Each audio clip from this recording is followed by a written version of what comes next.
The lovers were both protecting dead people who they couldn't protect at the time of death. What's the time of death? How does it intersect with place? The enemy at the time of his loved one's death had become the world.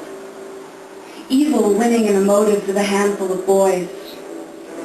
His sister had been stolen away by a party, by alcohol, by the times, by her judgment, by her free spirit, by evil winning in the motives of a handful of boys. The lovers had both experienced evil winning. It emerges with that lack of something, virtue, charm, street smarts, calm, or all of these and nothing else, leads to murder and becomes a hole. You'll fill this hole with whatever satisfies the absence of what God's removed, God being the force behind extremes.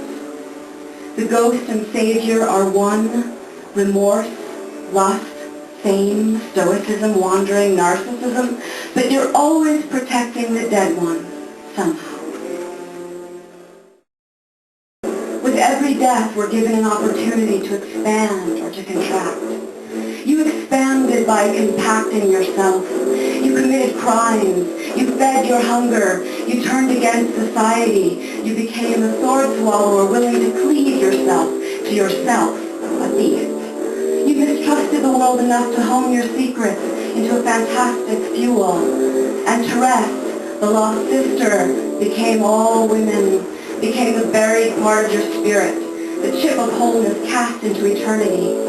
And then Mary became Therese until she spun away to glow at a distance. The point is, those of us who lose a reflection of ourselves in childhood have two lives.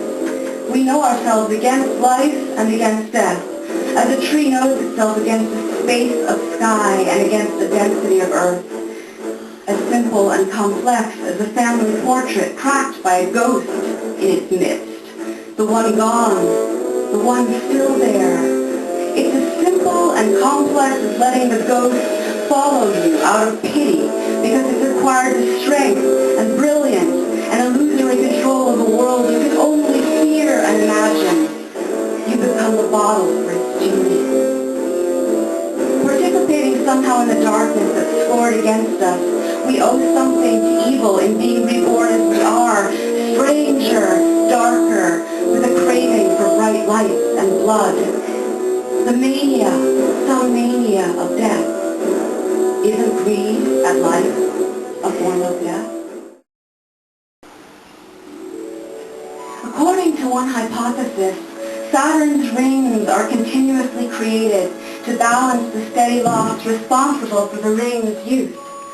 The ring's use can be attributed to a collision of a comet that came too close to the planet and was torn apart by tidal forces. The rings comprise the remains of this comet and are recreated whenever a small moon is destroyed in a collision with a comet or an asteroid. The rings may in fact be very short-lived, so they must be continuously replaced to be visible.